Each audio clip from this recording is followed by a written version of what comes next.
It's all about that GCL on the Jersey Shore, but now it's time to get back to work. We get you set for the Oilers and the Devils on the GCL Diesel Oil Stream pregame show. Good afternoon, everybody. Hope you're doing well out there. Hope you're staying warm. Hope you're driving safe.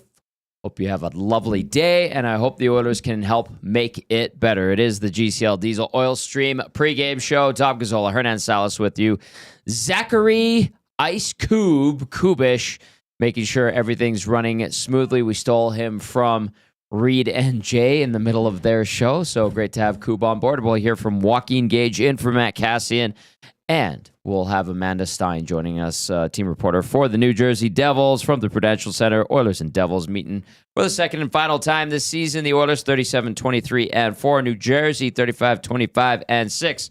Of course, GCL Diesel, providers of the best diesel engine components around, from turbochargers to injectors, fuel pumps to sensors. They are the critical engine component experts, proud to serve Edmonton and Northern Alberta for over 50 years. If you're listening on iHeartRadio, TuneIn Radio, EdmontonSportsTalk.com's audio player, text us 780-218-9999. And if you're watching on YouTube, get in the nasty chat, hit that thumbs up.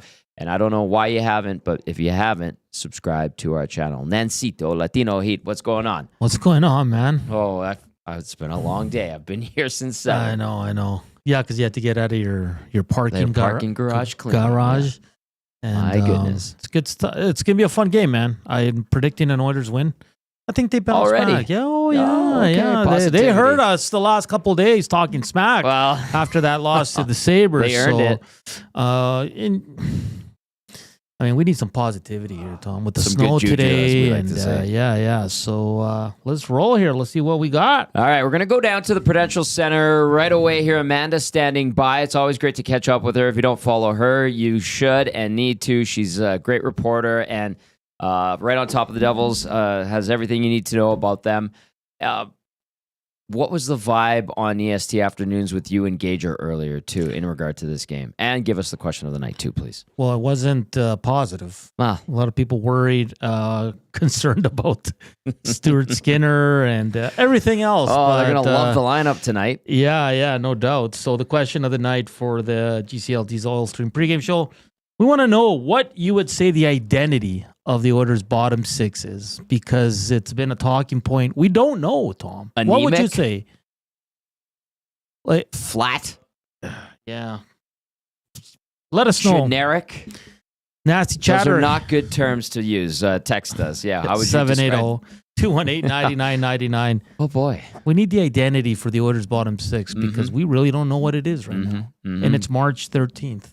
That's not good. It's no bueno. No bueno, as we like to say. No. Okay, let us know. Text us 780-218-9999, like Nanso said, and the nasty chat. We'll read those as we move along. Let's go down to Prudential Center and catch up with Amanda. She's laughing. I think she enjoyed that intro. I'll take, what did you say? Generic and anemic? Yes. I'll take those two. As someone who, works for the Devils and follows the team. I will take those two terms tonight. Thank you very much. Yeah, no problem. We're a thesaurus, and we're full of all these terms for no bueno, as we like. You can use no bueno too. Hernan I'll use that too. I'll keep that one in mind as well. Latino Heat's not afraid.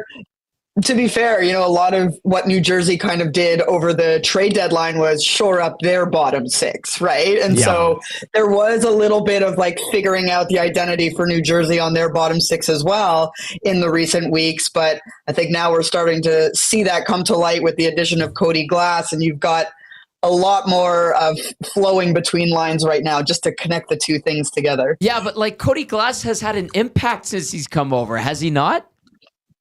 No, that's what I mean. Yeah, we used to be like that. Okay. They've started to figure it out here in New Jersey. Okay. That's what I meant. That's what I meant. So the total opposite of what Edmonton did get Max Jones from Boston. He was sent to Bakersfield, called up.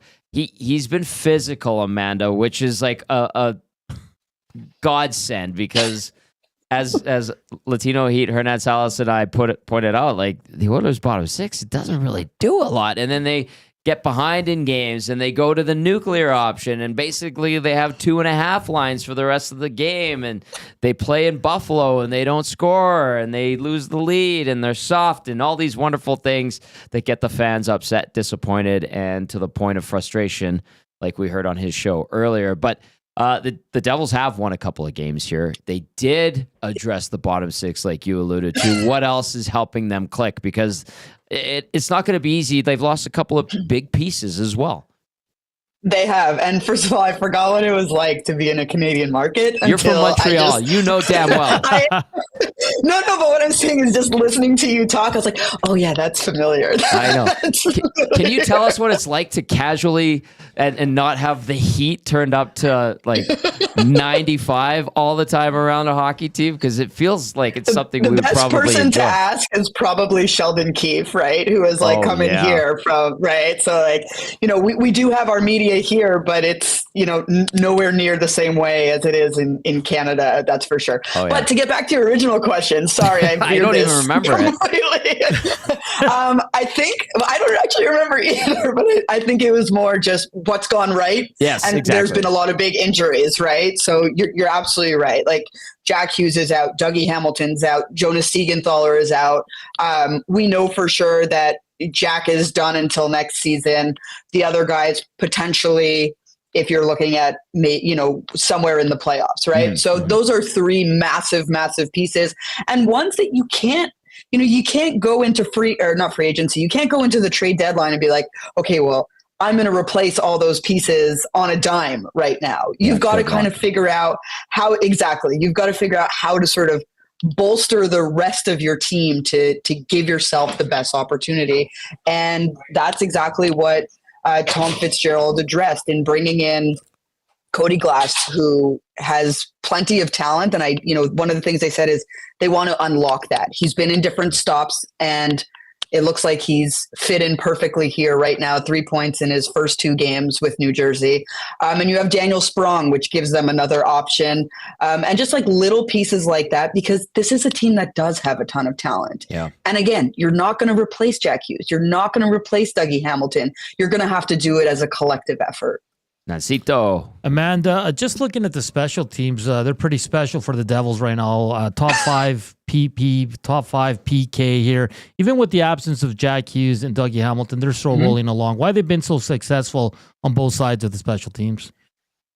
So when you look at the power play in particular, especially without Jack, what people tend to forget, anyways, people who don't follow the team on a regular basis, is that Timo Meier was on the second power play unit while Jack was still playing. So when someone with the offensive power, the big body like Timo on your second unit, knowing you can bring him over to the first, that's not a pretty bad replacement, right? So, the Devils do have this abundance of really high-end talent, whether it's Jesper Bratt, Nico Hischier. They're spoiled. They're spoiled with that when someone like Timo is on your second unit and you can bring them over. You have another player like Dawson Mercer, who was also on the second unit. There's a lot of pieces that they've been able to play around with. And when it comes to the penalty kill, they've got a player in Jonathan Kovacevic and before Jonas Siegenthaler, who are just like all world when it comes to that defensive minded effort. And bringing in Brendan Dillon this year has been an absolute game changer in terms of the physicality that he brings, the commitment that he brings, the leadership that he brings. You often see him on the ice for, nearly the full 2 minutes. There have been times where he's been out there for almost a full 2 minutes. So I think what you really have is a committed group when it comes to their special teams. And that's really what has got them through some really more difficult times over the last 6 weeks to stay competitive in games. Amanda Stein joining us now, Devils reporter, as we get set for the Oilers and the New Jersey Devils closing out their season series. The Devils beat the Oilers. They shut them out, actually, earlier in the season back in November. And that was Jake Allen. Yeah, and Allen's got 10 wins on the year. 4 of them are shutouts. He's starting tonight, Amanda. How would you describe the way he's helped bolster the goaltending? Because remember last year, that was kind of one of the things that was hampering. I remember. A pretty good Devils roster, but the goaltending wasn't there. And you get the Markstrom and you get Allen, a couple of good veterans. How has this tandem worked? And what can you say about Jake Allen when he's on? It's been phenomenal, and it's been exactly what this group has needed. And you can, what you see is full confidence in both of them. And, we watch enough hockey to know that when there's a goalie that maybe the team, you're gripping your sticks a little tighter, you're a little more nervous. It happens, and it's understandable. But you've got two really solid veterans back there, and there's no disparity, right? Like, that Jacob Markstrom is the number one goalie, and that Jake Allen can handle whatever you're going to throw at him, whether it's earlier in the season when he was playing one game in 10 days, or when Jacob Markstrom goes out, he has that ability to carry that load, until Marky came back. Right. So getting that repetition for him was so key. And maybe his win-loss record doesn't really actually speak to how good he was for this team, or has been, I should say, because he just wasn't getting any goal support. He's been phenomenal for this team. And everything I know from working with Jake, from talking to other guys in the room, the amount of respect that they have for him is like through the roof. There have been some games where post-game they didn't get the win. And guys have actually just said, we should have done more for Jake. And it was genuine, because he has really manned the ship for them for a long time while they were waiting for Jacob Markstrom. But it has been the Achilles heel of the team for the last couple of years. So it's really nice that area has some stability. Amanda, you know all about stability, right? Well, we know the opposite of it this year. I can tell you that much. Let's not go there, please. You're touching a nerve I'm sorry, right now. I'm really mean. I know. I'm so sorry. I'm explicitly avoiding the text line and the nasty chat on YouTube because of that right now. Boy. I'll get to it when I'm ready in 5 minutes.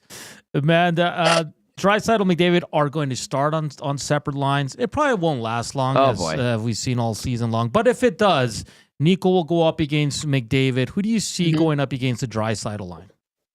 Well, I mean, it's interesting. One of the things that we know about Nico here is that they have no problems double shifting him if necessary. I mean, and he's that good as a centerman, as a defensive centerman.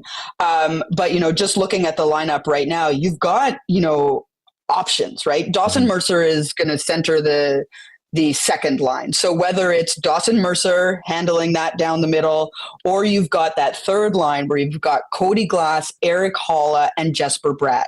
Now, people underestimate the way Jesper Bratt plays defensively. He is an excellent defensive player, and he plays many, many minutes on the penalty kill. Understandably, it's different 5-on-5 versus penalty kill, but New Jersey really does have that depth of options when it comes to leadership and strong defensive-minded player leadership. And I think that, the play is important, but recognizing, that leadership and okay, we have to focus on this, but we also have to play our game. That's certainly something that this team has a lot of up and down the lineup. But I would imagine you're going to see Nico take a lot more minutes perhaps than he normally does. And Dawson Mercer is really starting to flourish in that center ice role. I know I'm going to ask you something that kind of projects down the road, but looking at where the Devils sit right now, they're in third in the Metro, which is just fine because they have, I would say, quote unquote, comfortable lead ahead of teams behind them. And then Carolina's 6 points up on them. I know we're getting into the nitty gritty of the end of the season. If that's a first round matchup, do the Devils like their chance against Carolina? I know the Carolina Hurricanes just picked up Logan Stankoven and took a big swing, and in my opinion, miss on the Rantanen deal. Would this be a favorable matchup if it ends up going that way in the first round, do you think? Here's what I can tell you is that it will be one of the most heated first round matchups possible. These two teams, I'm telling you, I've been in the heart of it, and it is nasty. These two teams do not like each other. I will say this, New Jersey hasn't fared well in the, recently against Carolina, but I also know that they're a different group than they were in their last playoff series. And they're just a stronger group mentally. And I think if that ends up being the setup, which right now it kind of looks like that's what it's going to end up being, I think their past experience from the playoffs a couple years ago will set them up really nicely to know what to expect. I mean, I don't know if you guys have been to games in Carolina, but that is not an easy place to play. I mean, their fans are nuts in like the best hockey possible, kind of like they're crazy. Yeah. It is just a really unwelcoming building for a visitor. And I think the experience that they had 2 years ago there will certainly help, but it'll be nasty. And what more could you kind of want from a playoff series? You know what's nasty? That stupid wind tunnel in the corner of the building in Carolina. Oh, the worst. Worst. Okay, I know it's terrible. It is awful. It is bizarre too. But okay, I know you got to do stuff for warm up. I'm going to just give you some of the descriptors we've gotten just now when we asked the question of the night. Here we go. Here we go. Mike outside of Edmonton describes the bottom six as flatliners. He says, "I like soda crackers plain, just enough salt, brittle. Need something to pair with." That's another descriptor for the bottom six. Collingwood Rob says, oh no, that's for the other show. This one from Tails says, the bottom six is still buffering.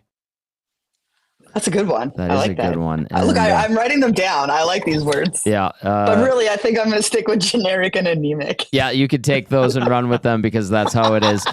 Amanda, always a pleasure. Thank you for the time. Have a great show tonight. Enjoy the Oilers and the Devils, okay? I hope you get your light situation fixed up there.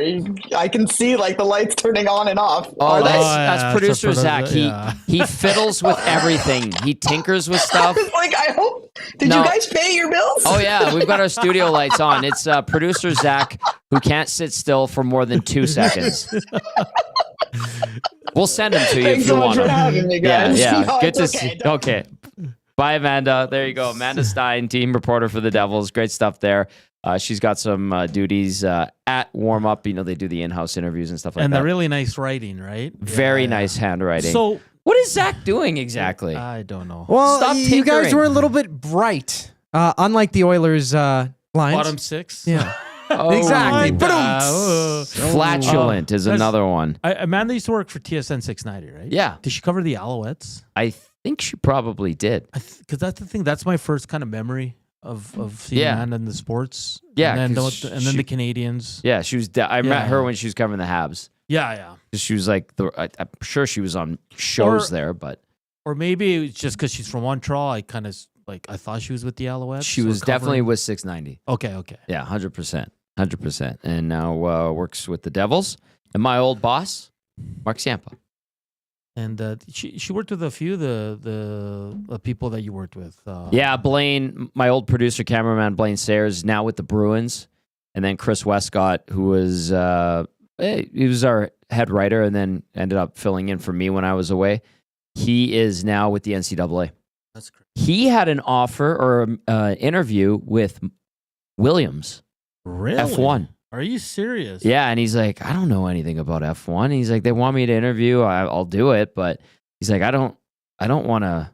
That's amazing. I don't know anything about Formula One racing. Like, is it good? I was like, are you crazy? Just watch Drive to Survive. Do you know what your lifestyle would be like? That's like the dream job. Yeah. I like the if you look at Drive to Survive like on Netflix and you know when you just go on there and it kind of shows you all the different shows and a little description. It's funny. He's like, rich drivers, and like the description is so funny. He's just pretty much saying spoiled brats get to drive race cars. That's essentially what it is. I was like, wow, you could have worked on that description. Yeah, they live the life. Bebes in some ways. All right, let's get to the starting lineups, and we're going to hear from Joaquin in about 10 minutes' time for Game Changers. It is the GCL Diesel Oil Stream pregame show right here on Edmonton Sports Talk, and it's Gazzola and Salas at the desk. We've got Zach to come fiddling with settings mid-show. The fiddler. The fiddler. And then you're going to see and hear from Reid Wilkins and Jay Milne in the final half hour of their show following the conclusion of this pregame show. Of course, text us 780-218-9999. Get to the nasty chat. We need, and it's part of Hernan's question of the night. Description for the bottom six. How would you describe the bottom six in one or two words? That would be fantastic. As we move on to the starting lineups, brought to you by South Fort Chev. We are officially in truck month, which comes with deeper discounts and lower interest rates on Silverados and HD. 0% for up to 72 months on Silverado Custom and Custom Trail Boss. The Silverado is built in Canada. 90-day payment deferral or 10K cash back with the purchase of a new vehicle. Conditions do apply. See dealer for details. www.southfortchev.com. Drive a little, save a lot at South Fort Chev. Do you want to do Oilers? Sure. All right, all yours. Just give me a second. Oh, you want me to do Devils in the meantime? Do the Devils. All right, we're going to go to the Devils first. Sorry. Nico Heischier between Timo Meier and Stefan Nason. Cody Glass with Eric Holla and Jesper Bratt. Dawson Mercer centering Andre Palat and Tomas Tatar. Curtis Lazar with Paul Cotter and Nathan Bastian on defense for New Jersey tonight. Luke Hughes with Brett Pesce. Brian Dumoulin with Jonathan Kovacevic. And then Brendan Dillon, who you heard Amanda talking about, with Simone Nemec, great young defenseman. Out for the Devils, Justin Dowling, Curtis McDermott, Daniel Sprong, and Dennis Cholowski. All right, let's go to the Oilers side of things. Hernan Salas. Yeah, McDavid with RNH and Hyman. Draisaitl between Arvidsson and Jeff Skinner. Podkolzin moves to the third line with Adam Henrique and Connor Brown. Kapanen in between Perry and Jones.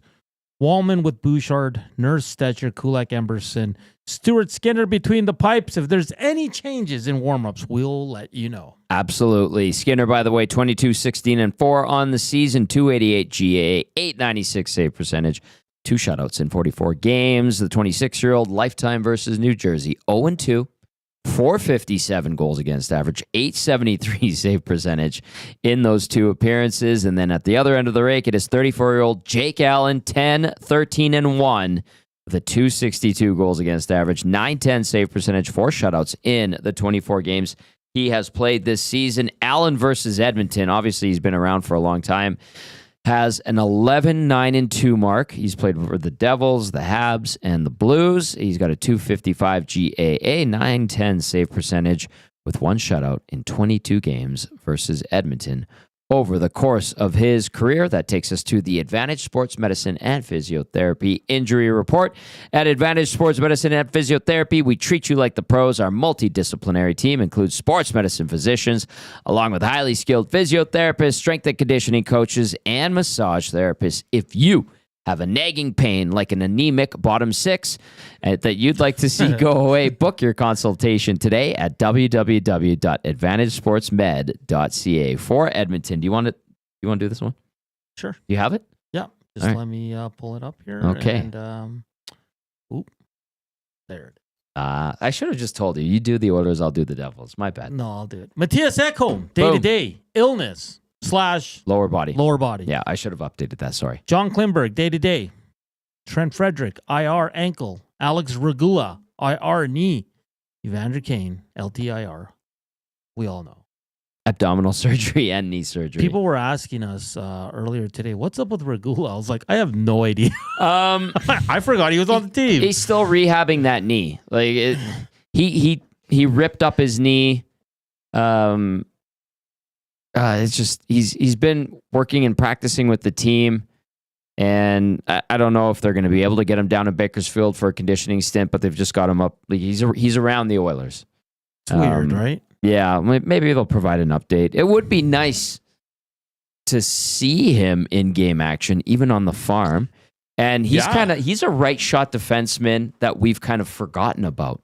He's a big boy. He is. He's like 6'4". He's lanky, but he is a big boy. He did move well. Like when I was watching him practice a couple weeks ago with the team, he looked smooth, but he's been hurt a lot.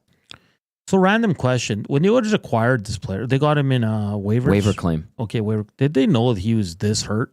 Like he was going to be out for this long? Yeah. Okay. So he has a history with Stan Bowman. Yeah. That's why they thought it would be a sneak attack, let's call it. The Bruins liked Regula. Regula got hurt.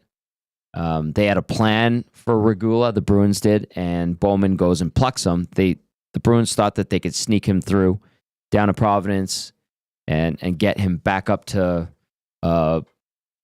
full health, rehabbing that knee, get him playing again, and then eventually down the road, a year or two, whatever they had in mind, get him up with the big club. Well, Bowman goes and plucks him off the waiver wire. Sneak attack. And then now that plan kind of falls into Edmonton's lap, and they have to rehab him, get him ready, and hope that at some point down the road he'll be healthy and able to stay healthy and play probably in Bakersfield, because a guy with 22 NHL games under his belt, you don't really thrust into the lineup. But we saw that with Ty Emberson. But there's... I think it's a little bit different, but this guy Alex Regula, like we probably won't see him with the Oilers' big club this year. There's no way. Not in games. No. Especially with he's not going to be ahead of Klingberg and Stetcher. As much as people want to see him, that's not going to happen. Probably not. No, that's a fair statement, I would say. For the Devils, when it comes to their injuries, because it is the injury report brought to you by Advanced Sports Medicine and Physiotherapy. Dougie Hamilton, IR lower body. Jack Hughes, IR shoulder. Jonas Siegenthaler, IR, lower body. So there you go. You're up to speed when it comes to injuries. A big thank you to Advanced Sports Medicine and Physiotherapy for sponsoring the injury report. They also do the turning point of the game on the post-game show. All right, we roll along here on the GCL Diesel Oil Stream pregame show. You can text us 780-218-9999. You can get into the nasty chat as well. We do have Joaquin Gage, who will be joining us in a few minutes' time. Gazzola, Salas, and Ice Koob with you. All right, have we had more responses to the question of the night? If you want to throw it back out there, if people are just joining us. What is the identity of the bottom six? Grumpy Cat says hibernating. This is the playoff team not concerned about the regular season. Well, but I still think you should be a little bit.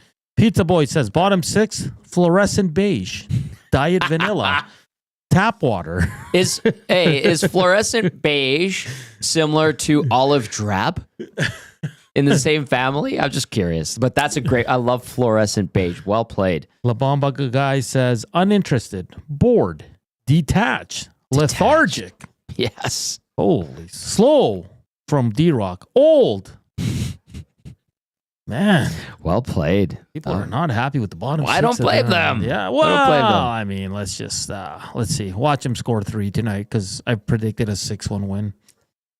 That would be lovely. To be honest with you, that would be a breath of fresh air. We wouldn't have to hear about scoring, defensive play, goaltending, any of those things, at least for one night. I popped into the nasty chat during, I think it was hour 1 of the Reid Wilkins show. And I just said hello. Someone said, Tommy, how do you think the post-game show is going to go tonight? I was like, well, I hope it's peaceful and everyone has good vibes and feels good because the team plays well and potentially gets a W. And if not, it'll be pure chaos. Bring on either one. We'll be ready for it. And then I think the reply was, it'll be pure chaos. So not a lot of faith, like you were saying. Big Uke says, Diet Vanilla is so good. Diet Vanilla. Great responses today. People are spry. They're on top of it on a snowy Thursday in the Big E. Winter making a triumphant return, which is much to the chagrin, I think, of everybody. All right, we're diving into the second half of the pregame show.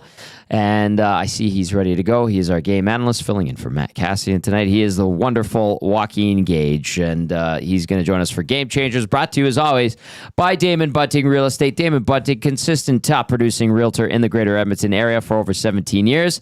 He's community-driven, understands what it takes to make a difference in our city, so check him out, damonbunting.com. Or visit his Instagram at Damon Bunting Real Estate. There he is. Gagers he's had a really busy day. He was judging hot takes. He was in here. He had to go. I think he had some business to attend to, and then now he's back at his satellite studios. I'm going to do number 1. You do number 2, and I'll do number 3 for Game Changers. Gager, are you as down on this team and negative about tonight as some of Oil Country, but not all? I don't see it as down. I look at it more as just show me something. Maybe my expectations. I think all our expectations of this team is higher than what they're showing. I don't think it's disappointment. But yeah, I don't know what to expect from this team either. we haven't seen a full game in a long time, right? So consistently throughout the whole lineup too, like where they need to have one of those games where who do we pick as the stars of this game? And you'd like to see them all Oilers because that would usually mean a win, but it would also mean like if you could interchange 1 through 3, so then you're like, okay, well everyone's starting to go here, and it's just too many times during these games, and I know they had a one good one in there for 2 periods, but let's see a full 60 minutes, Tommy. Yeah, I mean, I think January 25th against Vancouver is when we kind of were like, that game was a full 60. Dallas was close until that 5-minute span where they gave up 3 goals. Yeah, and then the last 20 got hectic, right? Because they had to hang on. You're right, but you're right. That 5-minute span, but then the last 20, I think you could say in general, because all of a sudden, what was being in cruise control to all of a sudden everything's a little bit tighter and you're a little bit worried. So that's a fair statement for sure. Okay, before we dive into point number 1, Gager of Game Changers, we had a comment that said earlier to the effect of, and I'm paraphrasing, can't remember who sent it in, but it was like the Oilers don't care about the regular season, they're worried about the postseason. Is there something to that? Would you kind of agree? That's a good question because we saw the fatigue at the beginning of the year, right? Mm-hmm. They looked like a team that was like looking at an 82 game schedule and go, we got to do all this to get back to where we really want to be. Mm-hmm. So yeah, I think there's a little part of that. I think there's somewhat of a championship pedigree of knowing when you have areas of the season where maybe you're a little bit of break and you're not as much gas, right? Mm-hmm. So, but saying that, because when we spoke to, I forget who it was about the Florida Panthers. George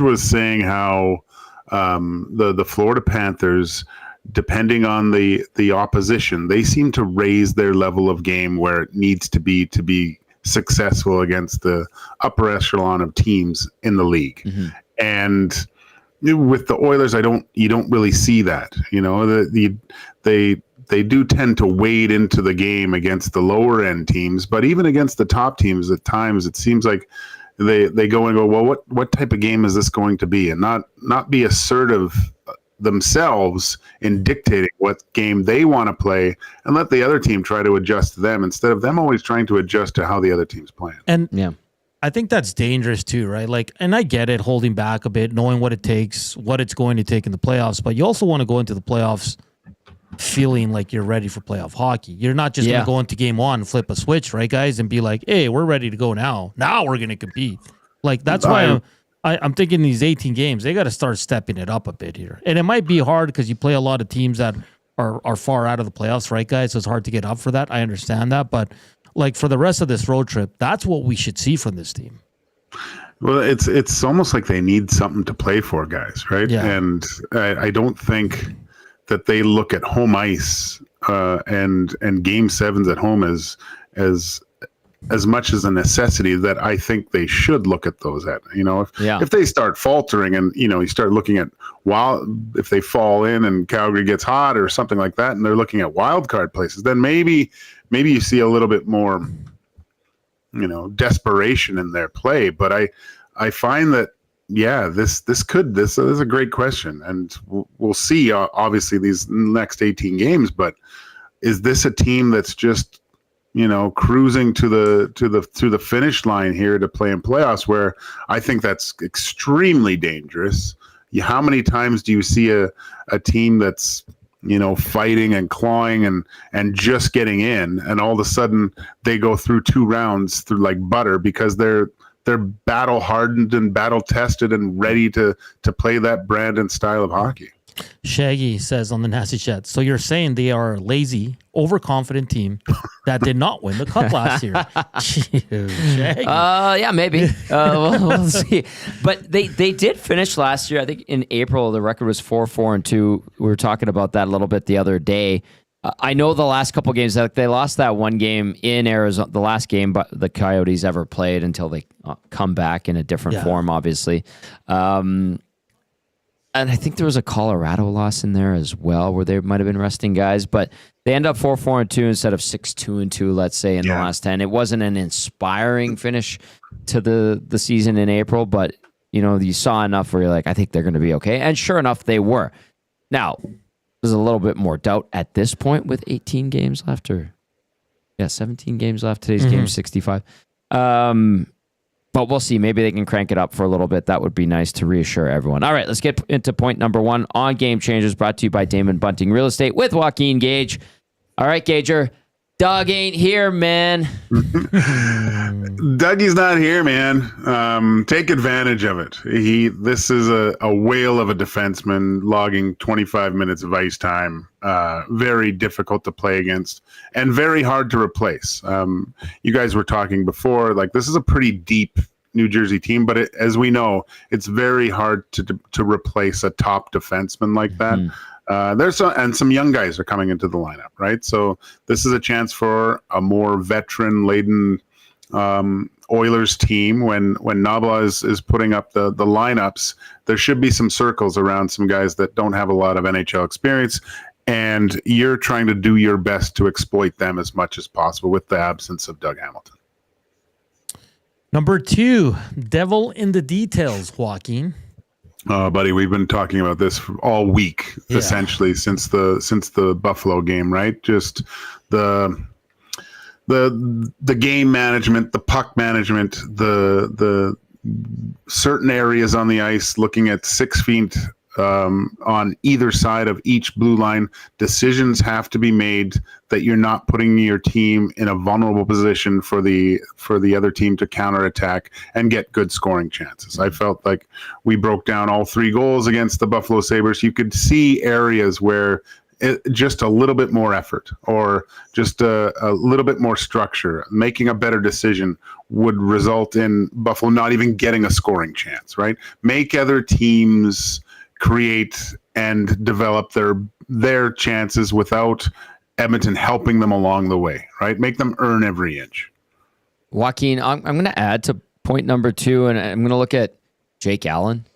And he's got a pretty good record against the Oilers, and he shut them out earlier this season. Amanda Stein was talking about what kind of boon he has been to the goaltending tandem. 2 veteran guys come in, him and Markstrom, and they helped this team where it needed help most. We remember them missing the playoffs last year. If they had a goalie, they tried to get Markstrom, didn't work. They missed the playoffs, right? Jake Allen's 11-9-2 versus Edmonton lifetime. And I think he had a couple losses when he was a member of the Habs, but he was with St. Louis, and he would just beat the wheels off the Oilers. Like, it didn't seem like Edmonton had a sniff against him. He shut them out, like we said earlier this season. When you're a goalie and you just see another team, you're like, I got this. Is that something that does happen? Is it the same as like Draisaitl versus Nashville? I think so. I mean, we were looking at Pickard's record against the New Jersey Devils today, and it's quite good, right? And I heard Amanda talking about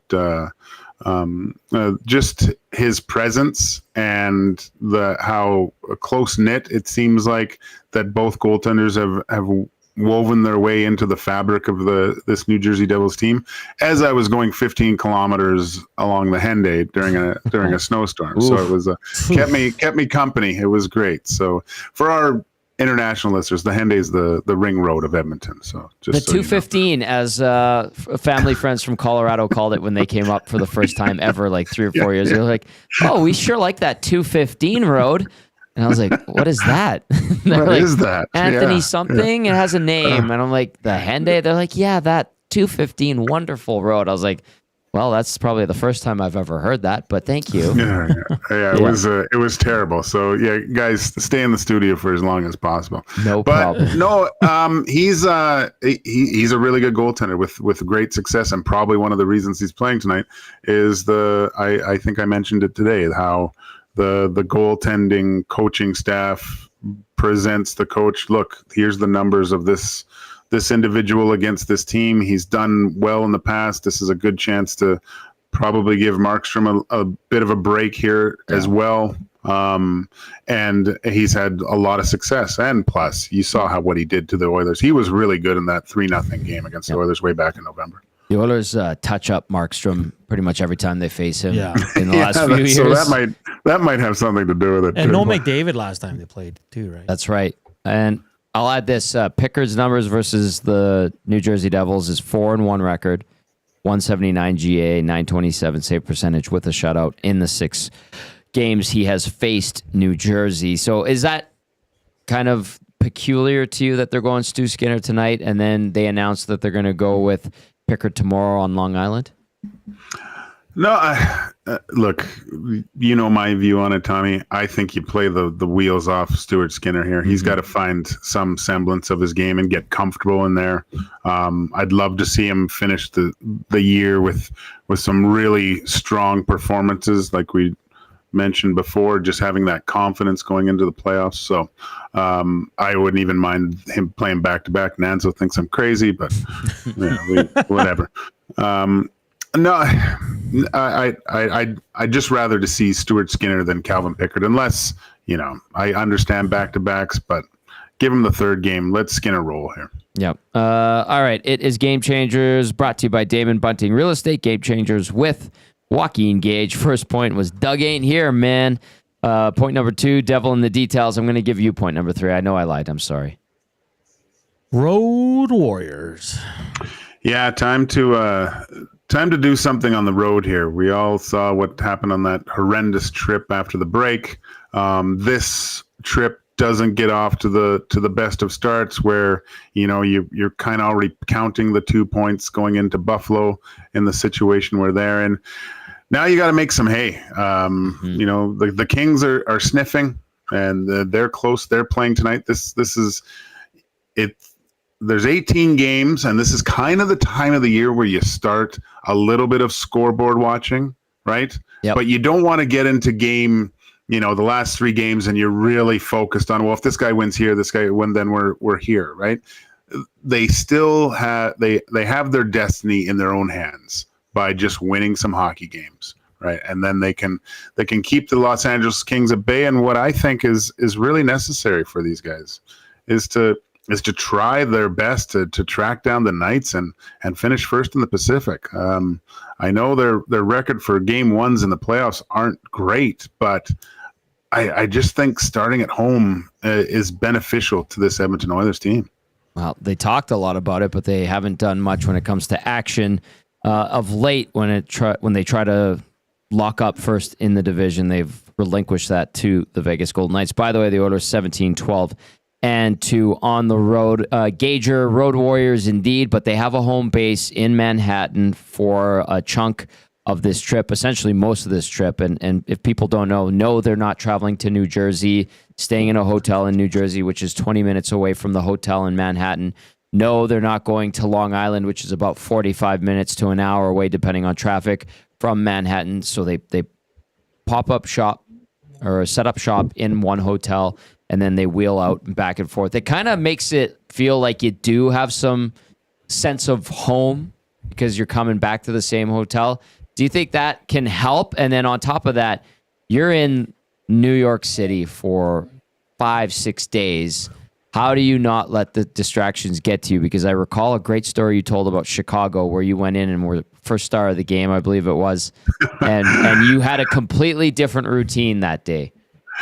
Yeah, that was a good one, Tommy. It wasn't good on the visa, but it was a good think of all the consumer stuff you got, therapy. Though. Yeah, I did buy a lot. Show of your good stuff. watch. Yeah. Oh, you got that at the draft or after the draft. Yeah. It's kind of cool being in New York. I kind of like that. I mean, you can leave your stuff in the hotel, right? It does feel like it's a home away from home for a little bit. And I mean, you've been to New York, Tommy. It's fantastic, which just walking around the city and stuff like that. So I like the fact that they have kind of a home base. Everything's kind of close. It's one of the advantages of being a team in the East, right? That's why a lot of guys like playing in there, because most nights on the road, you're back in your own bed, before midnight. So this way, I think it's great. You get accustomed to things. Everything, the routine is the same. Look, I think most most hockey players, we love routine. We like doing the same things each and every day. So this can only benefit, but let's see if it works.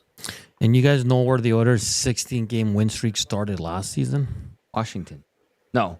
New Jersey. That's when they turned it on. Oh, New Jersey was the start of the 16-game win. So here we go. Yeah. Here we go. Here we go. 16-game heater incoming. Doug ain't here, man. I love that first one that you threw at us. Gager, thanks for filling in for Cass. We'll catch up with you on the post-game show, all right?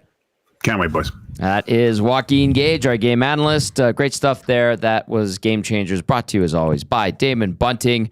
Real estate Damon Bunting, now with The Agency. So go check them out. And I keep making the joke, and I actually text Damon this last week. I'm like, thanks for not doing photo shoots. Like these other real estate agents, men and women, Hernan, they're not even showing off the homes that they're selling. They're just doing photo shoots. That's crazy. And they're like, come sell your house with me as I do a sexy photo shoot. It's different times, man. It's very weird. Very weird. But Damon doesn't do that. He will sell your home. He will help you find a new home. And he won't be obnoxious about it. And he won't do a ridiculously bizarre photo shoot in the meantime. I'm just saying. I'm noticing it.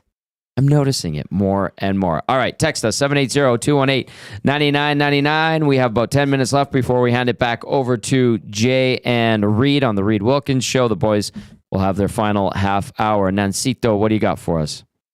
Let's take a look here. I'll be at the Oilers game tomorrow on Long Island. We'll provide analysis. Excellent. Anthony on Long Island. I would think Anthony from Long Island will be able to provide some Try analysis. to get on TV.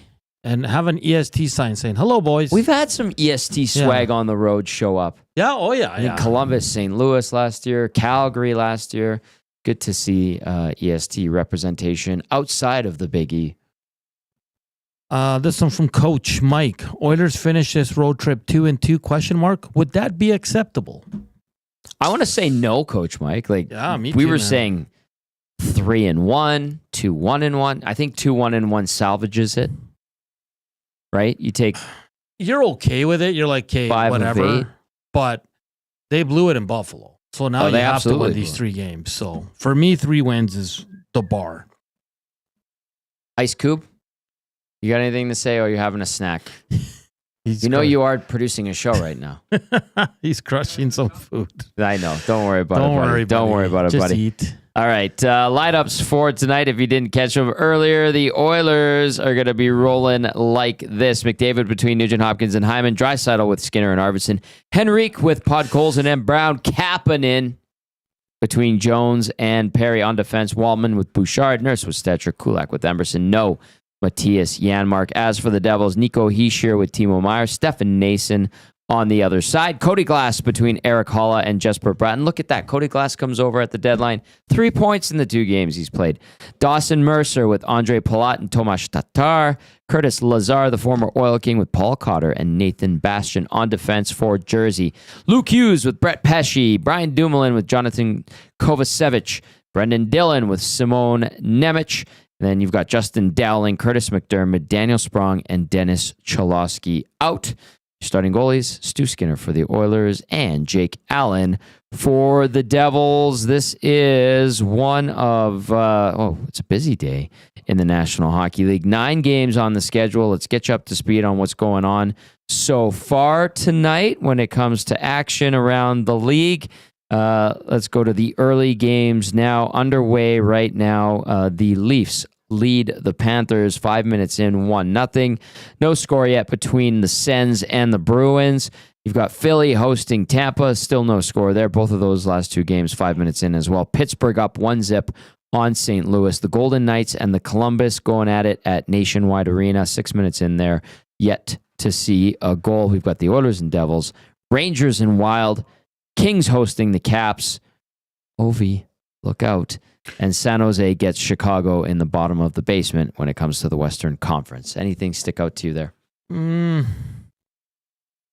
Not really. Oh, really? I have a question. Okay. Well, it's not from me. It's from the Gordfather. Okay, what's the Gordfather up to? Hey, guys, what about bringing up Derek Ryan with the expanded roster? He looked bad before, but can you give as much but can give you as much. Oh, he can give you as much as a fourth line center ahead of Kapanen. I don't think that's a bad question. I know they miss him in the room. They always talked about that. Others have mentioned it around the team that the guys were upset that Derek Ryan got sent down because of his presence in the room. Now, his ability on the ice, I'd go to Gordfather. How do you stack Derek Ryan's play up to Kasperi Kapanen's? Speed, strength, willingness to battle, puck handling, and as minimal of an impact that Kasperi Kapanen has had lately, I think he, in the eyes of the coaching staff, probably wins out over Derek Ryan. It's interesting, yeah. Yeah. I mean, I'm not the biggest Kasperi Kapanen guy. I don't think he's a center. One, I don't think he should be in your top 9. He doesn't score enough. Does he PK? I think he's tried, or they've had him out there a little bit. Let's speak. I remember before Derek Ryan got sent down, everybody wanted Derek Ryan sent down. Mm-hmm. And now a lot of people are saying bring him back up because is he worse off than anything they have in the bottom 6 right now? And again, I don't think he's an everyday NHLer anymore. I don't. Right. Noah Philp didn't. I'm not saying. I shouldn't say he didn't work. It's just not ready. Not ready. Or, I think that's safe to say. They just prefer more veteran guys right now in the lineup. So Kapanen. I don't think it's terrible to think that Derek Ryan can still help this team. I have nothing wrong with that idea. Yeah. I'm trying to analyze it and go, well, what would be the benefit? What does Ryan have over Kapanen? Well, the guys like him more probably, and he's a natural center. And he is a natural center, but his speed isn't there. The hands aren't as quick as they were. Small guy. Smaller. And Kapanen, by the way, if you're wondering, well, how Kapanen, how have his numbers looked? 49 games played, 6 goals, 5 assists, -16, a team worst, -16, 12 penalty minutes. He does have 2 game-winning goals, 50 shots, his shooting percentage at 12%, averages 11.26 time on ice. And you're going, well, what's his face-off percentage? 38.2%. Oh, wow. Yeah. With 70 hits and 9 blocked shots. So Dusty says fourth line center, Ryan better than Kapanen. Big Uke says there's no way he's worse than what is currently up here. Quaddy says better than Cappy at 4-line center. Chief Andy says bring back Ryan. May as well bring back Messier. Messier's in great shape right now. I'd bring back Messier. Yeah. The Moose. I'm not even going to call me, Connor. It's me, Mess. The Moose. Zulu says, isn't Ryan our only right-hand center? More responsible with the puck. He's not a bad player. Yeah. I mean, we're talking about fourth line here, but I just remember his last game was against Chicago, in Chicago. And I think one of his last shifts was in the second period. He fell down when they got the puck, turned it over, went back the other way for a chance, and we rarely saw him the rest of the way. And I was like, oh, boy. And I think I was talking to Reid at that point, and we were texting, and we're like, hey, do you think that's it? And sure enough, he was sent down, waived and then sent down. Do you think if these struggles continue for the Oilers, Ryan will get another look? Do you believe if it gets bad enough, I mean, you want to try something, and he'll be motivated. Yeah. It seems like every time I see a picture from the Condors, he's in it and he's smiling and they're having a good time. He's getting points. Yeah, he's still collecting his NHL paycheck. Dr. John texting in says, why do they prefer veterans in the bottom 6? They've done nothing this year. Need some youth and energy. That's a good point. Yeah, and I guess you'd point to Philp. We saw Savoy for a little bit, his first stint in the NHL. You know who's actually was kind of a buzzsaw when he got called up here? Kajula. Yeah, exactly. Kajula is continuing to put up numbers. I think Kajula got stitched up the other night. I think it was yesterday he got nicked up. And you call him up and he wants to stay. So that guy's fighting for something. Where a lot of these guys have no movements, know they're going to be here, know they're going to the playoffs. They're settled in nicely. You know what I mean? I do know what you mean. So because Savoy for me is, I like Matt Savoy. Yeah. I think he's going to be a player. But if he's going to be on your bottom 6, I don't want him up here. Then what is he doing? Yeah, what's the purpose of having him here? So, but I have time for Kajula. I have time for Philp. And I have a little bit of time for Derek Ryan. I'm not going to lie. Well, it's so desolate right now that you're like, huh. Derek Ryan might be okay. And we're still, 10 days to 2 weeks away from Trent Frederick making a return. And we're not going to see Evander Kane for the regular season. Who knows what he's going to look like if he does play. It's interesting. That's you need some youth and energy. I understand that. And we have to keep in mind they only have 4 recalls for the rest of the regular season. Yeah. Okay. Yeah. So they have 18 games left, 4 recalls. Yeah. I mean, I don't think they'll use them all unless there's injuries. I mean, they have them at their disposal, and I'm sure they want to be safe about it. Quaddy says DR stays on the right side of the puck. Ace says Sam Gagner was playing better than anyone on the bottom 6. Sam got results. Yeah. Yeah, and he's playing in the Sens organization in the AHL right now. Shaggy with a great descriptor. We're gonna wind it down with Shaggy. You get the last word, Shaggy. Well played. Shaggy says the bottom 6: Bakersfield Condors North. Well played, Shaggy. Very well played. That is going to do it for the GCL Diesel Oil Stream pregame show. The Oilers and the Devils wrapping up the season series. Edmonton looking to score its first goal against New Jersey. I think that was one of the Amazon Prime games too. It was. It was, and the Oilers struggled to get goals on the Prime games. I think they didn't score in their first 2, if I recall correctly. So we'll see if they can get a little bit of vengeance on the Devils. Skinner for the Oil. Jake Allen for New Jersey. Speaking of New Jersey, a big thank you to Amanda Stein, team reporter for the Devils, for popping by. She's fantastic. Follow her. Highly recommend. Great reporter from Montreal, working in New Jersey with the Devils. Good stuff. Thank you to Ice Koob, too, for producing the pregame show. He's going to help wrap up the final half hour of the Reid Wilkins Show with Jay Milne. They have a special guest coming up. Bucky. 6-1 Oilers. He hired Reid 25 years ago. I can't wait to hear that. For Hernan Salas, the very positive Hernan Salas. I'm Tom Gazzola saying thank you for watching. Thank you for listening. We'll see you on the postgame show. Ciao for now.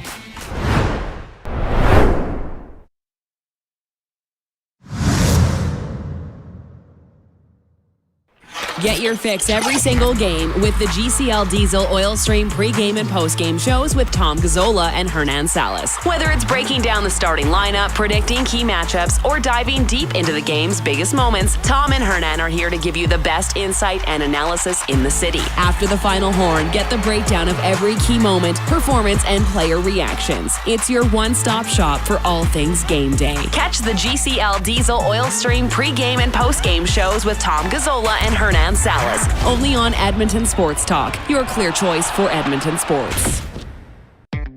Take your career to the next level with Nate's Construction Leadership and Supervision Program, a perfect tool for professionals looking to advance their role or an organization needing to develop leaders. Learn more about safety supervision, scheduling, cost control, and most importantly, how to lead a team. For more information and to register, visit nate.ca/CLSP to take your career to another level. Since 1952, William Huff has been the heartbeat of Edmonton's advertising world. From humble beginnings to a citywide powerhouse, we've been the go-to for signage from print to design and installation. Partnering with Edmonton's top sports franchises and major events, we've helped shape the city's global reputation. Our secret? Unmatched customer service, decades of experience, and a passion for excellence we call the William Huff Advantage. Visit us online at williamhuff.com. Food Sausages makes their meat with nothing but the best local ingredients. From chicken, beef, and pork, their gluten-free sausages are packed with flavor. Every single bite. Get a 10% discount when mentioning Edmonton Sports Talk in-store or use the code EST when shopping online at foodsausages.ca. Plus, you get free delivery on orders of $100 or more. Find them at 6736 99th Street. Food Sausages. You can't beat our meat. The EST Hangout. I just hate this divisional playoff. I just wish they'd go back to 1 versus 8. How are they not going to play the King? When you look at the standings, like, isn't it going to be that? It should be. It probably be. I mean, there's still, 18 games left or something? Big Uke saying Oilers would play Avs right now. It was 1 versus 8. That's where. I don't think there's an It's definitely worse. The EST Hangout, presented by Sentinel Storage. Weekday mornings 9 to 11, only on Edmonton Sports Talk. Your clear choice for Edmonton sports. You've always known GCL Diesel as the experts in diesel fuel systems, but did you know that GCL is also your source for turbochargers and turbo repair? As a turbo supplier for Garrett, Borg Warner, and Holset, GCL can provide genuine original equipment turbos at wholesale prices. Whether it's diesel, gas, natural gas, or performance, we can provide you with the turbo or custom repair you require. Turbo questions? We've got turbo answers. Visit us in the West End or online at gcldiesel.com. GCL Diesel, turbochargers, understood. At Mind360, we invite you to embark on your mental health journey in a safe and comfortable space. Conveniently located in St. Albert, Mind360 has a diverse team of experienced clinicians that offer a broad range of tailored services for children, adults, and families. Furthermore, we are very proud to serve our military, veterans, and first responders. If you're looking for counseling, treatment, or assessment, understand that you are not alone. Contact Mind360 at mind360.ca to book an appointment today. Looking for quality building materials and friendly advice? Visit us at Windsor Plywood Leduc, family owned and locally run since 1993. From interior materials for doors, flooring, baseboards, and all the finishing touches to all you need for your outdoor projects like cedar lumber for decks and fences, plus all the plywood you'd need. Our full-time on-staff carpenter can help with anything odd-sized or custom, and from domestic hardwoods to exotic selections, we've got you covered. And if we don't have it, we'll track it down for you. Windsor Plywood Leduc. We're the experts you need to know.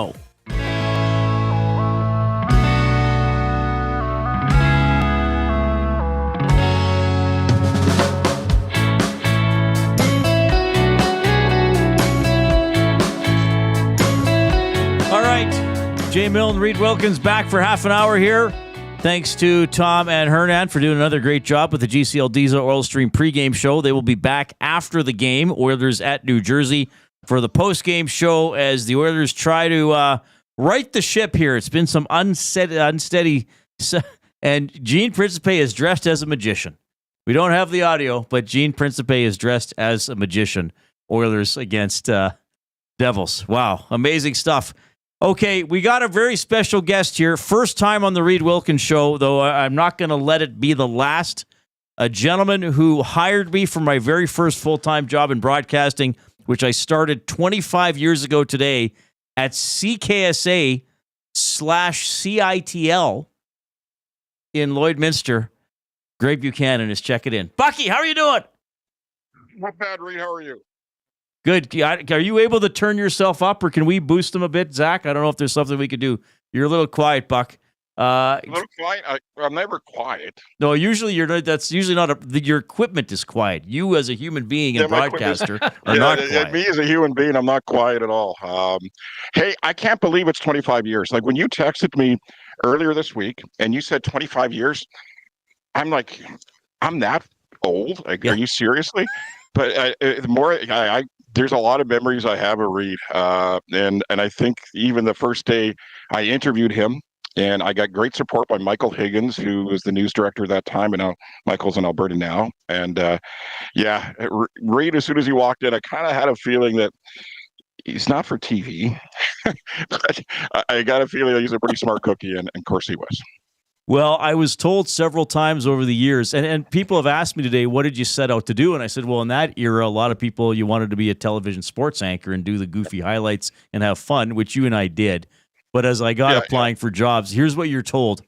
You don't have quite the look we're looking for, which means they think you're ugly, but they don't put it that way. It's true, Jay. It is. I can remember getting interviewed by CBC way back early in my career and going down to Regina and sitting in a boardroom with three other people from CBC, and they put your tape in and they pick apart everything. Your ears are a little off. Your nose is a little crooked. You have a little bit more than one chin. Well, of course, now I have a few. But hey, did you guys listen to the tape? Yeah. Honestly, that's the way it was back in those days, and it's still somewhat now too. So, I mean, it was interesting because we worked with a lot of people there. You eventually left, and I became the sports director, but you were there for several years before before I was. Like, I don't know if I ever asked this when there's was an opening in the sports department. How many people do you remember approximately applied for the job and how many people were serious candidates? I mean, you probably got people who hadn't even started at Nate yet applying. No, well, yeah, I did. I have a few that didn't even start yet or are still at Nate. It's probably about 10 or 12 candidates. And I know there's one candidate, I won't say his name, that did apply, came in, and basically told me, well, I'm only going to be here for about three, maybe 6 months at the most, and I'm off to Toronto after that. And it's like, huh? And yeah, that didn't work out. He ended up in Prince George, and then his career kind of fizzled out after that. But it's interesting when people walk through the door, and definitely I look for TV. Some of them, we had a gal that applied too. Definitely had to look for TV, but only applied for the simple fact to get on TV and had no knowledge of sports at all. So it's like. Yeah. Do you have a little bit of hair and teeth, or do you actually have a substance behind it? So, Jay, I'm going to let you ask Buck questions, but it's fun reminiscing with Buck because I've been saying today, first night, I think I did radio the first day. I remember if you asked me if I wanted to do the noon radio, and I was like, maybe not, but then there were ones at 4, 5, and 6. I think I did all or some of those. Blazers playoff game that night, and then I think I was on TV the next day. But those initial times, like you needed someone that wasn't an idiot because the Blazers were good. Maybe the second best team in the country. And then the Allen Cup was there in the middle of April within 4 weeks of me being there. Yeah, and they kind of a balancing act for me because I was the manager of the Border Kings through 10 years, winning 2 Allen Cups. And so being the sports guy and also being the general manager for the senior team running for an Allen Cup. And I think Allen Cup is the best memory I have of you in Stony Plain. And winning the Allen Cup there, and you doing play-by-play, and I know the story of you. And I wasn't working at the station at that time. I moved on to oil field business. But for yourself, you were. I think the drive home was it during a round robin, or was that after the semifinal that you guys could barely get back to Lloyd? I think it was the quarter when you guys beat the Quebec team 5-1, and Kurt Price was hanging out the door, just saying, "If you go into the ditch, I'll tell you, and you can swerve back to the middle." Like there was no visibility at all. Yeah. There were some great memories there. I don't know where to begin, Greg. This is obviously nice to have you on. Nice to reminisce about young Riedrich or younger Riedrich. Okay, so is that a new nickname? Is that a new nickname? Gazzola started calling me that. Yeah. It's kind of caught some steam here around EST. But see, and today I went around town looking for a shirt that would impress Reid to do this hit with. It was a Def Leppard shirt. I couldn't find one in town. The only one I found was a pink one at one of the stores in the mall, and it was a lady small. So there's no way that's getting on this body. So. Well, Reid has a pink. I have Def a pink Leppard one. Yeah, shirt. it's a men's one, but it is pink. Yeah. Yeah. So when Reid came in that day, what was it that stood out to you about Reid that would say, okay, this is the guy I'm going to pick here? He very knowledgeable, very pleasant. Came across like a smart cookie. Not exactly the prettiest one, but it was the best of the dozen. But I think there was something, a connection between me and Reid too. And sometimes you look for that because we're going to be working a lot of hours together and heading down the road together. And I think Reid and I connected. That little. You always have that feeling when you interviewed somebody and you talk to somebody that there's a connection, and that there was a connection between me and Reid. And I'm really proud of you, Reid, and the way that you came from 25 years ago and starting here and throwing you into chuck wagon racing too, and you didn't have a clue about that. Just like when I came here in '89, they said, "Hey, we want you to do a rodeo show and a chuck wagon show." And I said, "Well, I can do rodeo. I can BS my way around that. But what the hell is chuck wagon racing?" And all of a sudden now I've been the voice of chuck wagon racing in the CPCA for 21 years, and now in the WPCA. And and one thing I'd said to Reid, and I don't know if he remembers that, whenever somebody tells you, "Hey, I need you to do this," just say yes. Yeah. And you're going to learn along the way. Just because you don't know it. And I could have said how many years ago, I don't know chuck wagon racing. No way I'm going to do that. And now how many years later, I was a vice president of the CPCA now with the WPCA radio. So it's, and I think Reid has learned from that. It's like there's some sports that he took on that didn't have a clue. And now look what he's doing. Well, you have to love, look, in Lloydminster, you're not going to cover the Oilers or the Elks or the Rough Riders firsthand. You'll talk about them, but still some of the greatest games I've seen. Allen Cup semifinal 2005, Thunder Bay eliminating Horse Lake. Yeah. A couple high school football games, one involving Lloyd Comp in a snowstorm. Another, I went to Unity to watch Holy Rosary. And it was like literally people lined the field with their cars. So like you just have to dive in and enjoy cover. And you and I always talked about that. Tell a story. Tell a story. You're not just telling people the scores. And you were a great teacher for that because you knew the local market and always had good guidance for me. But you're right too. And that was the thing with us doing.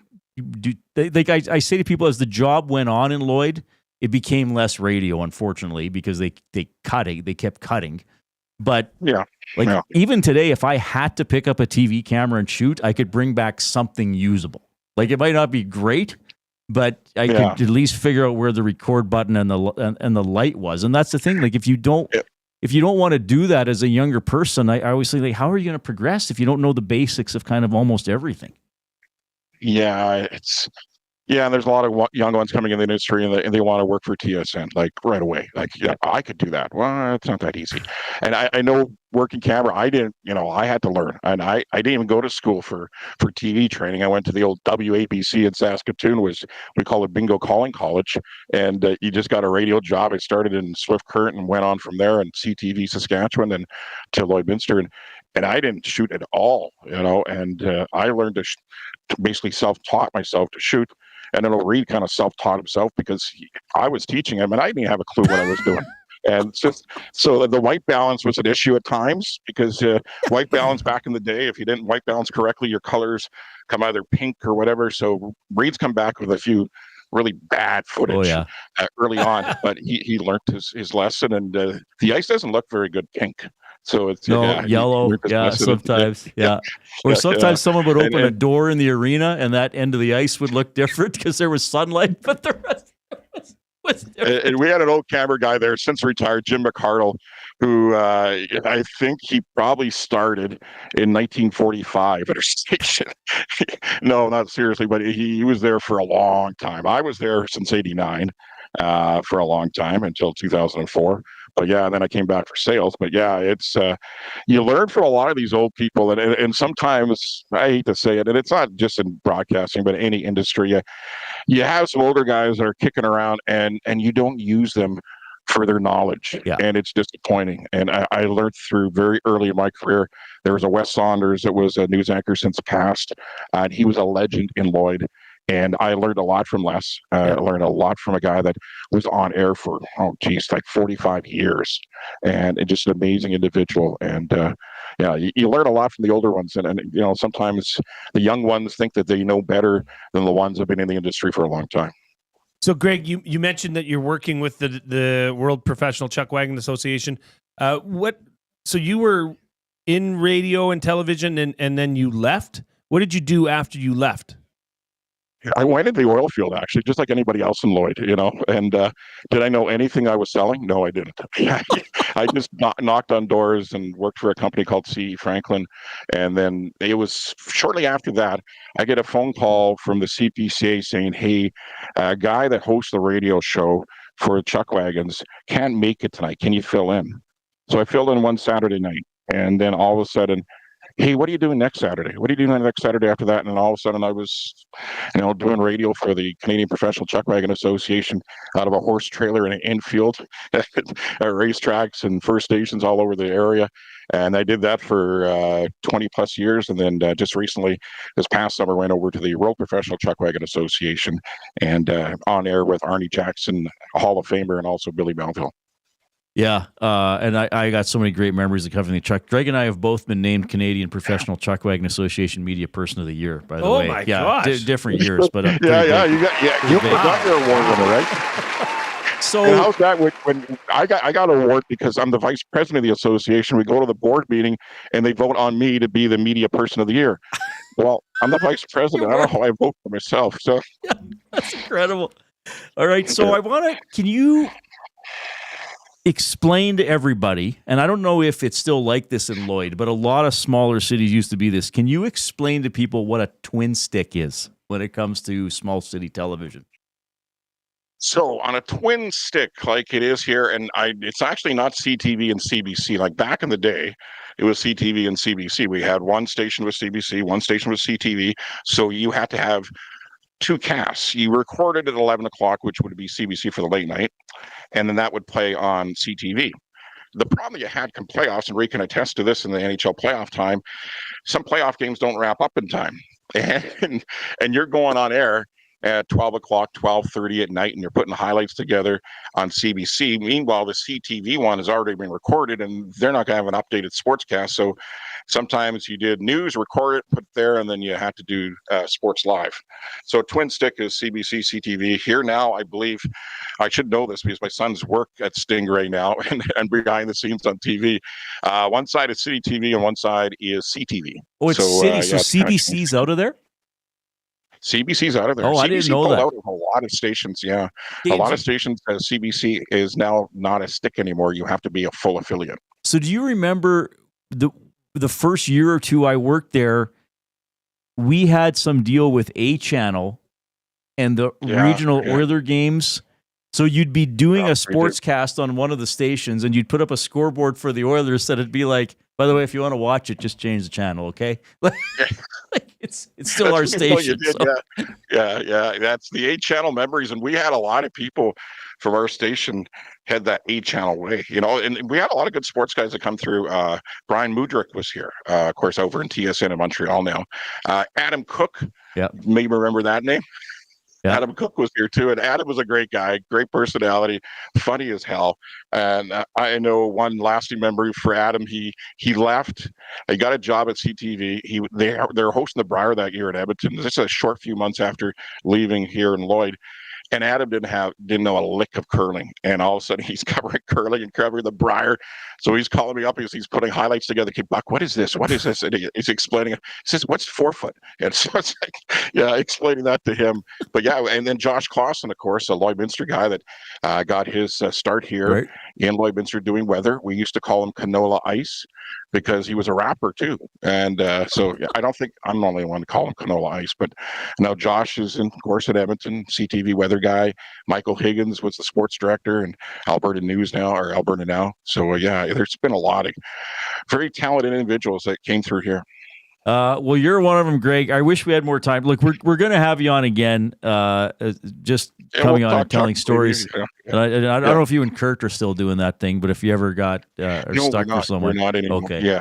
Yeah, no, we haven't. I haven't done that sports show since Changed Professions. So it's we did that for 20 plus years, and from Boston Pizza to the Canadian Brew House. So it's been good there too.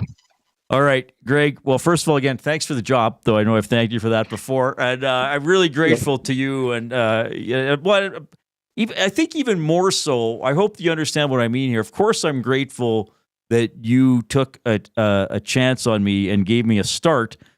But quite frankly, I'm even more grateful that we're still in touch. And I mean, sometimes there might be a few months in between, but if there's ever a text or phone call, we just dive right in and away we go and we go again. So I really am grateful for that. We will have you on again, buddy. This was awesome. Hey, Reid, I'm very, very proud of you, kid. That is Greg Buchanan, former sports director, CKSA. Did you know what a twin stick was? No. So you'd go upstairs in the building and there'd be master control for the CBC side and master control for the CTV side in separate rooms, but side by side. But then at 6 o'clock, it would be the same newscast. But Buck was great because like he, and I think I was prepared to do this too. Like I knew there was an AJHL team there, and I think I knew going out there, okay, like it's not, you got to cover all the local stuff. But he was such a great resource, right? Because he knew the chuckwagon world, the high school sports world. So, his expectation was that I would go and find a story and do the reporting, but he was so good in like, okay, this is the coach. This is what they did. Maybe think about this when you get out there.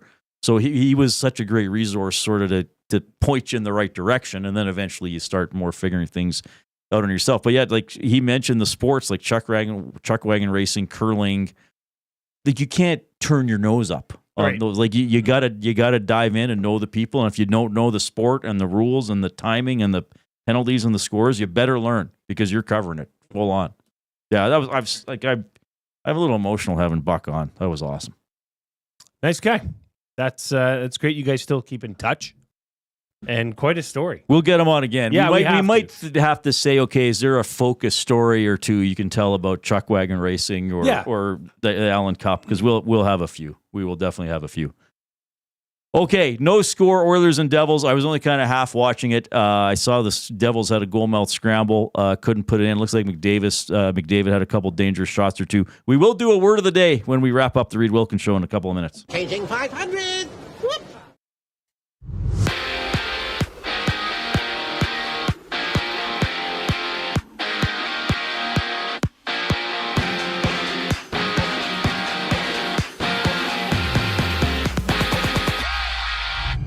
Stuart Skinner is in between the pipes for Edmonton. Jeff Skinner gets the bump up to the second line alongside Leon Draisaitl and Victor Arvidsson in New Jersey. That one scoreless about halfway through the first. 9 games on tap, 6 games are live, including Florida and Toronto tied at 1 apiece. Chris Tanev is on the ice for the Leafs after he's been out the past 6 games with an upper body injury. Plus the Sens lead the Bruins 4-1. And Ryan Graves has the only goal for the Pens against the Blues. That's his first all year. He's played 46 games in Pittsburgh this season. And all of those games are in the first period. Connor Zary of the Flames has been hit with a 2-game suspension for elbowing Vancouver's defenseman Elias Pettersson last night on the court. The Wizards are down 36-33 to the Pistons. 10 minutes left in the second quarter, and the Bucks hold the Lakers 14-10 midway through the first. After that, Brooklyn challenges Chicago, and Golden State plays Sacramento on a 5-game NBA slate. This sports update is brought to you by Clover Bar Feeds. Clover Bar Feeds has all the animal feed you'll need. Get top-notch service and selection from their family-owned business. Visit Clover Bar Feeds at 200 Portage Close in Sherwood Park, or call them at 780-467-5014. The Reid Wilkins Show closes out on the other side of the break. I'm Zachary Kubusch, keeping you up to date. The Nielsen Show with Lieutenant Eric. Luke Gazdick. Have you dropped the puck at center ice like back in a junior team? Or like, have you gone back and done that? Have you ever done that? No, they're still missing the jersey retirement from my junior team. Not sure if those days are coming. First. But no, I've never had a ceremonial first puck. I've always wanted to go out there and just slam it down. Yeah, like emphatically. Hey, like, let's go. Get him out. You're out here. The Nielsen Show with Lieutenant Eric, presented by Southport Chevrolet. Weekday mornings 6 to 9, only on Edmonton Sports Talk. Your clear choice for Edmonton sports. Love is in the air. I love you. And you? And you? And you? Why choose between your beloved items? Sentinel Storage, keeping your treasures safe to be loved again. Try 4 weeks free. Details at sentinelstorage.ca. Looking for a winning strategy for your retirement? Contact me, Joaquin Gage at K4 Financial, where expertise meets dedication. I will always look for a careful approach to your retirement, ensuring your financial future is secure. From tailored strategies to clear, actionable advice, I'm here to guide you every step of the way. Don't leave your future to chance. Get in touch with me, Joaquin Gage, today at k4financial.ca or email joaquin.gage@k4financial.ca to start planning for a brighter future and a more secure retirement. Hey Edmonton, ready to take advantage of lower rates and better pricing? South Fort Chevrolet in Fort Saskatchewan has you covered. From rugged trucks to sleek SUVs. And with over 40 years in business, you can trust that you're getting the best deal on your new ride. As the proud title sponsor of The Nielsen Show, EST listeners can drive a little to save a lot with South Fort Chevrolet's transparent pricing and down-to-earth sales team. Visit us today in Fort Saskatchewan or online at southfortchev.com. The Canadian Brewhouse wing flavors of the month are going head-to-head. Spicy Dill 2.0 versus Bang Bang Sauce. Head to the Canadian Brewhouse for wing night to cast your vote. Great wings, cold drinks, and an atmosphere you won't forget. The Canadian Brewhouse. Our house is your house. Your home for live music and great performances is the River Cree Resort and Casino.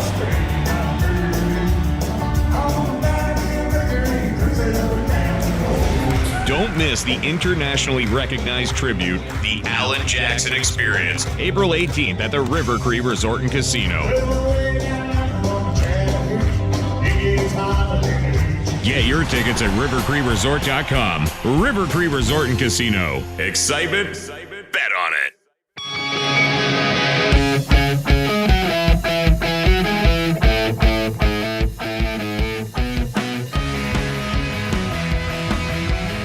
Got a limerick from the Big Uke, an anniversary today of a man named Reid, one of the best in the biz, yes sir indeed.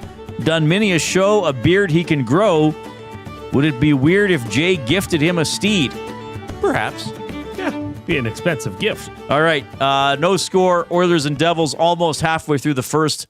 Darnell Nurse in the box for tripping. Devils about to start a power play. All right, word of the day. Let's do it, and then go watch hockey. The word of the day with Reid and Jay. Oh, I'm sorry. Did I break your concentration? What do they got to say? Say what again? Say what again? I dare you. Let's find out. English, do you speak it? Then you know what I'm saying. Word of the day, sublunary. Sublunary. This was actually sent in to me by Bronco Nick. Oh, sublunary? Sublunary. Sublunary.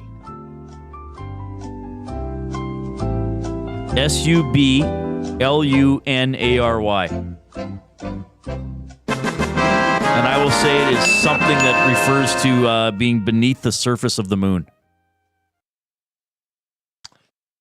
Kuba man! Relating to the world or life on earth, especially in contrast to the spiritual world. Oh, wow. I did not know that. He did call it. He said, probably going to get the spelling, probably not going to get the definition. I did not get the definition. And I did take the first ever 51 game. We played 51. Oh, yeah. Instead of 21, we played 51. I wanted to record it, but I forgot to press record. You beat me 51-41 in an epic and somewhat exhausting battle. I'm not here for a week. I won't see you till next Thursday. Oh, yeah. We'll have a good time off. We'll do. I'll try to have some fun and keep my head above water without you, buddy. I'm sure you will. Yeah, we'll see. You know, you got some people around here. Yeah, I got some guys I know. You know some peeps. Have Greg come on and host it with you for half the show. He'd be great. All right. On behalf of Zachary, Kubusch, and Jason Milne, I'm Reid Wilkins. The Oil Stream post-game show with Tom and Hernan is coming up after the Oilers and the Devils. They are scoreless with 9:20 left in the first period. Enjoy the game. Get your fix every single game with the GCL Diesel Oil Stream pregame and postgame shows with Tom Gazzola and Hernan Salas. Whether it's breaking down the starting lineup, predicting key matchups, or diving deep into the game's biggest moments, Tom and Hernan are here to give you the best insight and analysis in the city. After the final horn, get the breakdown of every key moment, performance, and player reactions. It's your one-stop shop for all things game day. Catch the GCL Diesel Oil Stream pregame and postgame shows with Tom Gazzola and Hernan Salas. Only on Edmonton Sports Talk, your clear choice for Edmonton sports. Food Sausages makes their meat with nothing but the best local ingredients. From chicken, beef, and pork, their gluten-free sausages are packed with flavor. Every single bite. Get a 10% discount when mentioning Edmonton Sports Talk in-store or use the code EST when shopping online at foodsausages.ca. Plus, you get free delivery on orders of $100 or more. Find them at 6736 99th Street. Food Sausages. You can't beat our meat. Hi there. If you're like me, you like to picture yourself in luxury, even though there's absolutely no way you could afford it. And if you can, well, even better. Thankfully, I picture myself in something that is luxury, but still absolutely affordable, like the all-new Mazda CX-90 from Park Mazda. With the new luxury features like facial recognition settings and quilted detail Napa leather seating, I can pretend to be comfortable with all of my proper settings activated without even touching a button, thanks to Mitch Lewicki and the great staff at Park Mazda. I like to picture Mitch Lewicki as a ninja fighting off evil samurai. Park Mazda, your dealer for life in Sherwood Park off Y Road, parkmazda.ca. Your brand deserves more than just a whisper, it deserves a buzz. At the Hive Product Marketing, they specialize in promotional products that bring the buzz. From eye-catching giveaways to unforgettable keepsakes, they got the perfect products to make your brand stand out and get noticed. Visit the Hive Product Marketing and let them create the buzz your business deserves. The Hive Product Marketing, the official merch partner of Edmonton Sports Talk. Visit them online at thehiveproductmarketing.com.